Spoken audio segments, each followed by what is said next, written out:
Bonjour à tous et bienvenue sur ma chaîne. Aujourd'hui on se retrouve encore pour un mini vlog. Le format vous a énormément plu mercredi dernier et en plus j'ai plein d'autres choses à vous dire et à vous montrer. Donc j'en fais un deuxième, ce sera pas forcément tous les mercredis, ce sera plutôt en fonction de tout ce que j'ai à vous dire et à vous montrer. En termes d'update, je crois qu'il faut absolument qu'on parle de ça, de la desserte que j'ai achetée il y a quelques semaines pour mes plantes, sur vos conseils sur Instagram. J'avais besoin de place pour mes plantes, vous m'avez conseillé ça entre autres solutions, et là c'est vraiment le top. Donc regardez, sur l'étage supérieur j'ai mis le Monstera, là il est tranquillement à l'ombre de mon odontoglossum, qui du coup se développe mieux depuis qu'il est là. Sûrement le fait d'être près de la fenêtre, il a sûrement un peu plus de fraîcheur la nuit et ça lui va très bien. J'ai placé en priorité des plantes qui supportent la brumisation ou qui, il me semble, la supportent. Le philodendron astatum par exemple, je n'en suis pas certaine, mais il faut vraiment que je vérifie rapidement avant qu'il en ait marre. Là j'ai la petite décoration de Cindy de bois brodé, vous voyez c'est mignon, je l'ai placée là.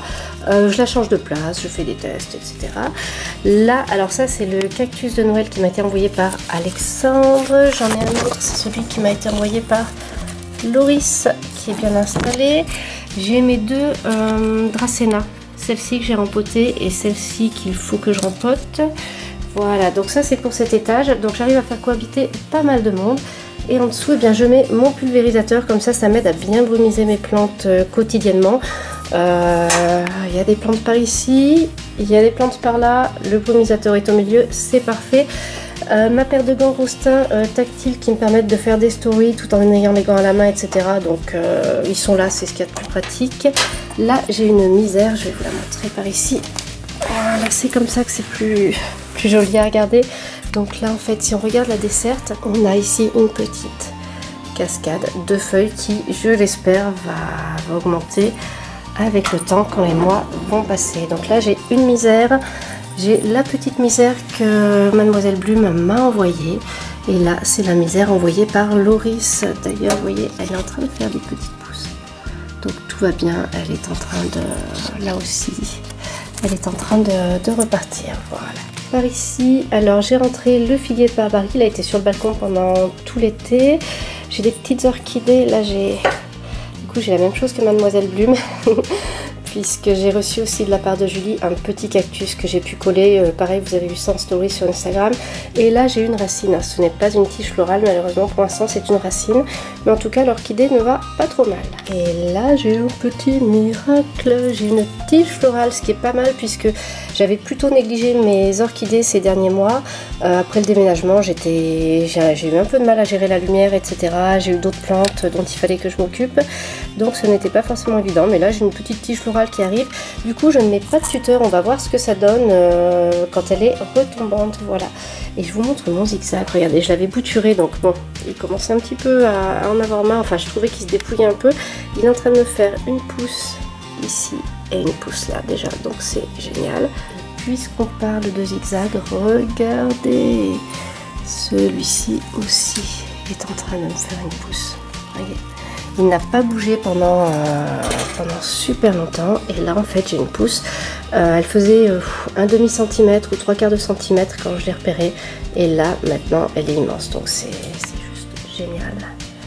Voilà, là elle est bien nette, on la voit bien. Donc je laisse pousser, je l'entretiens comme d'habitude, du coup je n'ose pas changer quoi que ce soit, il ne faut pas changer quoi que ce soit je pense. Voilà, et là mon White Ghost, qui est encore tout petit pour l'instant, c'est une bouture, donc j'espère vraiment faire un grand euphorbia. Déjà s'il devient comme celle-ci, je serai contente. Voilà. Et là j'aime pas trop le cache-pot, il faut que je fasse quelque chose, mais c'était en attendant. On est mardi, il est donc temps pour moi de remettre les orchidées qui sont en semi-water-culture en eau. Alors celle-ci, pour l'instant le bilan est plutôt positif, elle est en train de me faire une nouvelle racine. Et par contre j'ai plusieurs racines là, vous voyez, qui sont pourries, qui ont séché, donc je pense que je vais faire carrément une coupe même, j'espère que vous voyez bien là, dans le tronc en fait de l'orchidée, parce qu'il a noirci. Je me demande s'il n'a pas un peu pourri pour être franche. Donc hop, ça ce sont des racines qui sont abîmées, alors là je vais les enlever. On prend le risque, on tente le coup. De toute manière ça c'est une orchidée, c'est un phalaenopsis que j'ai depuis très longtemps, qui ne refleurait plus depuis très longtemps d'ailleurs, donc on va dire ça passe ou ça casse, on expérimente. Voilà, donc je la replace. Alors vous voyez, j'avais mis un petit truc, un mini pic à brochette. Voilà. Alors celle-ci garde encore une feuille qui est un petit peu fripée, mais bon, elle revient de loin, donc je ne suis pas vraiment étonnée.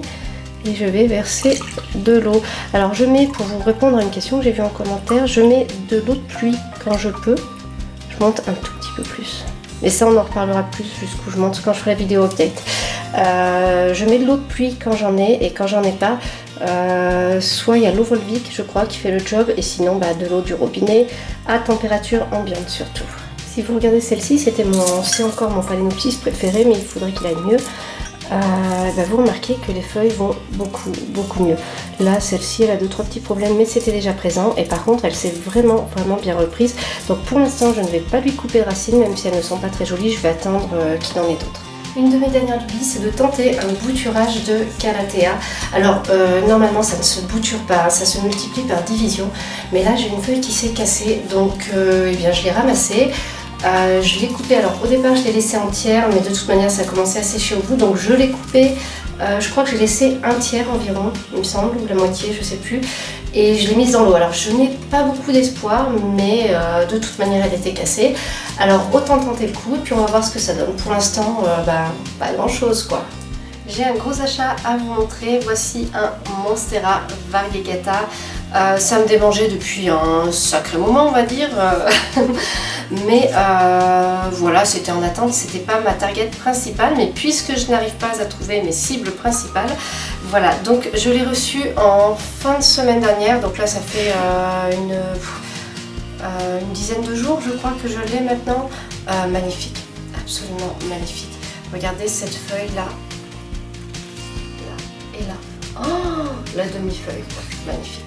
Elle est immense, elle est arrivée très vite, elle est superbe. C'est mon deuxième Monstera, je l'ai acheté chez Onnick en fait, c'est que j'ai vu une abonnée sur Instagram qui en avait les boutures, je discutais avec elle, et de fil en aiguille, du coup je me suis dit mais elle a l'air de tellement aimer les plantes, je suis allée jeter un coup d'œil sur son compte et je lui ai dit oh, mais tu as des boutures de Monstera variegata, et elle m'a dit qu'elle les avait achetées chez Onnick. Donc j'ai commandé ma bouture et puis quand je l'ai reçue, c'est juste magnifique. Alors pour l'instant elle était livrée dans un pot. Je l'ai placée juste dans ce cache-pot pour bien la tenir, et je pense que je ne vais pas la rempoter avant le printemps, à moins qu'il n'y ait un vrai problème de place ou quoi. Voilà, donc j'en suis très contente. Vous imaginez ma joie, mon bonheur d'avoir cette plante là. Je n'ai pas encore trouvé sa place définitive, il faut que je réarrange un petit peu ma jungle de plantes qui prend de plus en plus de place. Voilà, j'espère que cette vidéo vous aura plu, et puis à bientôt pour une nouvelle vidéo.